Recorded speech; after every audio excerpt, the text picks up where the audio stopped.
Hey y'all, and welcome to Politibrawl. My name is Brian, and Trump's nominee just runs circles around Adam Schiff, reminding the rest of the senators that maybe he's out of his depth. Let's dive in. You just said that you're originalist and a textualist. So let me ask you, the Emoluments Clause provides that no person holding public office shall accept any present of any kind, whatever, from any king, prince, or foreign state. Do you believe the language in the Emoluments Clause that says any present of any kind, whatever, means any present of any kind, whatever? Senator, you are quoting the text of the Emoluments Clause, and I cannot dispute with the text of the Emoluments Clause. So it would apply to any present, including an airplane? It would apply to the president, I believe, your Senator.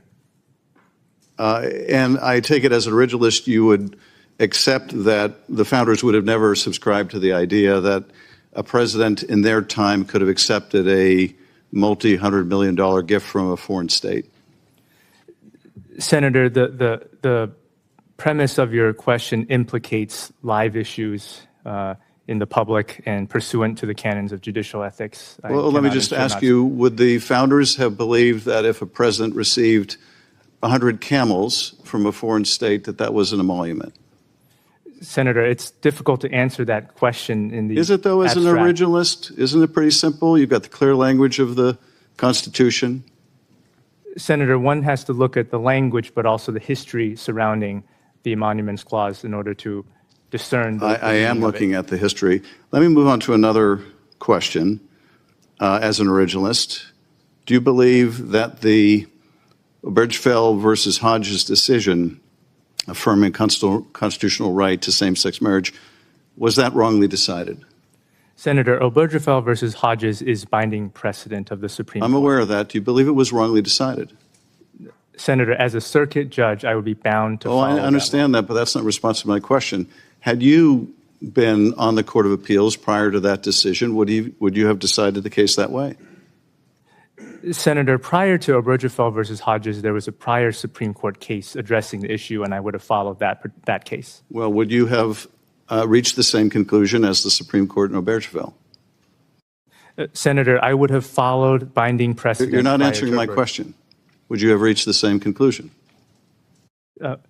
Senator, the conclusions that the two precedents reached were potentially in conflict, and I would have to follow the precedent that... So you can't tell us at this point whether you would have reached the same conclusion as the Supreme Court in Obergefell.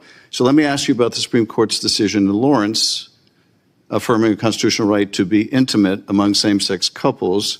Do you believe that was wrongly decided? Senator, Lawrence versus Texas is a binding precedent of the Supreme Court. Again, I'm aware of that, but I'm asking you whether you believe that was rightly decided or wrongly decided. Senator, you're asking about my personal views. No, I'm asking you about your legal views. I'm asking about your legal views.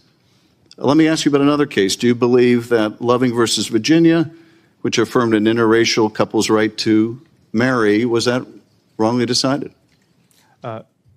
Senator, my wife and I are an interracial couple, and so if that case were wrongly decided, I would be in big trouble. Okay, so you do agree with the reasoning of that case, and you're willing to say that. I appreciate that. But you're unwilling to say that you agree that Obergefell and Lawrence were correctly decided. Why is that? Senator, again, those decisions are binding precedent of the Supreme Court, and I would be bound to follow. I'm aware of that. So is Loving. And you're willing to tell us that you believe Loving was correctly decided, but you're not willing to say the other decisions were correctly decided. That seems less originalist and more situational.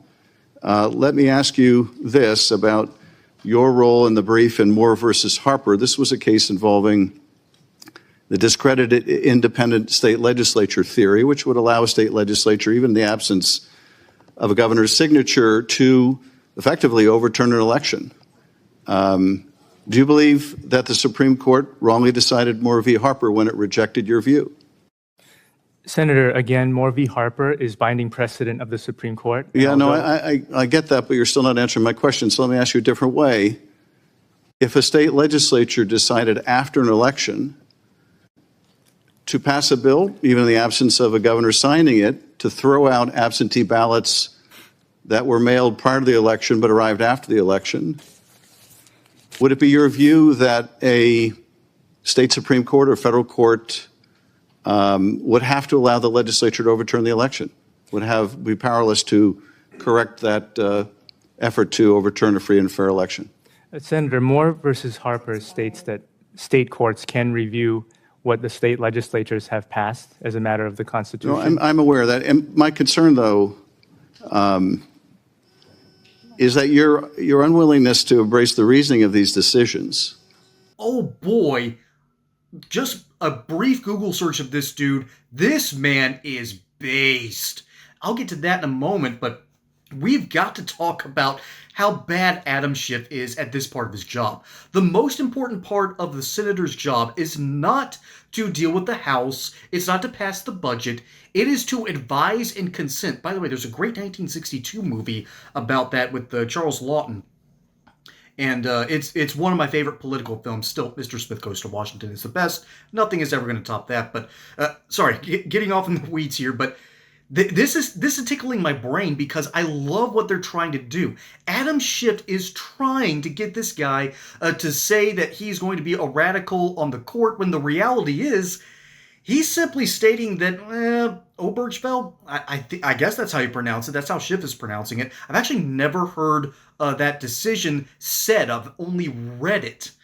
But the case that made gay marriage legal, the reason that the Supreme Court came to that conclusion, which I think they took it one step too far, states are supposed to recognize certain rights even across state lines. For instance, if you get married in Massachusetts, but you move to Kentucky, you need to recognize that marriage. The Supreme Court went, I think, one step too far, saying now it's legal everywhere. That's something that I think belongs in the realm of Congress, which, by the way, Congress should have come to that conclusion anyways. The reality is, ladies and gentlemen, that this nominee not only knows his stuff, Adam Schiff can't trap him anywhere. Hey, y'all. Experts say they rig the markets, print the money, and manipulate the system. But here's the truth. They can't print gold. While the dollar weakens, physical gold and silver stay real, tangible, uncontrolled. When banks go digital and emergencies lock you out of your own funds, gold and silver won't need an internet connection or government permission. Their value is outside the system, a time-tested insurance policy against tyranny, inflation, and economic resets. So don't wait until the trap is sprung. Own what the elites hoard behind closed doors. Physical gold and silver off the grid, because when the system fails, real money talks. And to help you learn more about owning physical gold and silver, we have partnered with the great company Goldco, which supports this channel, which we deeply appreciate. So check out politbralgold.com for more info and see if you might even qualify for free silver. That's politbralgold.com. Adam Schiff is trying to get him to say that he doesn't agree with the Supreme Court, and Tung isn't going to fall for that nonsense. And by the way, this is part of his background. He has been a law clerk to both Gorsuch and Scalia, so already he has a stamp of approval, but it gets even better. Eric has also represented clients in the U.S. Supreme Court cases involving First Amendment retaliation claims, the Sixth Amendment Speedy Trial Clause, and the Alien Tort Statute.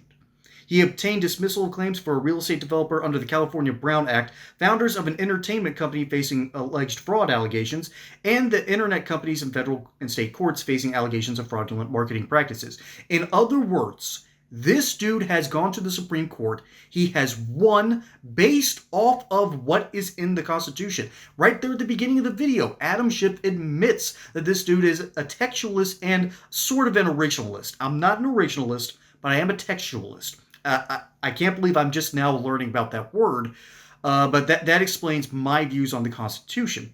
And that means that you don't get to interpret the text. The text is already there.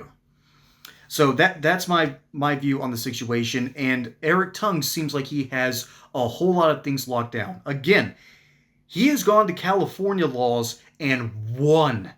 A Republican-minded judge beat California system. Folks, get this man into office. Senators, nominate. I am not only thankful you nominated this man, get him in that office now. We have a bunch of nonsense in the Ninth Circuit, and it's time to bring that to a close, ladies and gentlemen. This is going to change a whole lot for our legal system. This might be one of the most important nominees Trump can nominate to a federal position that's not the Supreme Court and not in his cabinet. And apparently, Senator Padilla has spoken out against him. A couple of other Democrats have tried to grill him and have just failed spectacularly. I think Dick Durbin was trying to get under his skin, and it didn't work. Get this guy in right now. This is what we need to save the federal judiciary that got so poisoned by the Biden administration that we're now seeing the ramifications of lawfare against the White House. This has got to stop, and this is a beginning to stop those actual problems, because these appointments are for life. This dude is young. His name might be Tung, but this dude is young. This dude understands what the Constitution actually says, and he is going to end the partisan hackery that has taken over our Supreme Court system. Sorry, our federal court system. No, the Supreme Court, we're still up 6-4. Technically, it's like 5.5, 3.5, but the reality is Trump fundamentally changed the federal court system. Joe Biden then changed it again, and now we have to reverse the nonsense. And finally, I want to end with this. Remember how badly the Republicans got to dig in at the Democrat nominees. Just how ridiculous a whole lot of their views were. Just insane, anti-constitutional, the whole idea of activist judges. Something my granddaddy warned would doom our democracy. And I believe that is more of a threat than anything that Donald Trump could ever hope to bear. So remember, when a Democrat says that Trump is a king, remind them that, folks, the judiciary has more power than the presidency. And Congress is supposed to stop that, but Adam Schiff can't even knock this guy off his spot. Adam Schiff is not qualified to do that, so of course California failed him upwards. Good grief. At least we'll be able to stop some of the nonsense with this guy. So Republicans, get this man in office. We need guys like him. But let me know what you think down in the comments below. My name is Brian. Hope you enjoyed that segment here on Politburo. Don't forget to like and subscribe. Catch you on the next one. Until then, y'all have a good one. We're winning, y'all. We're winning.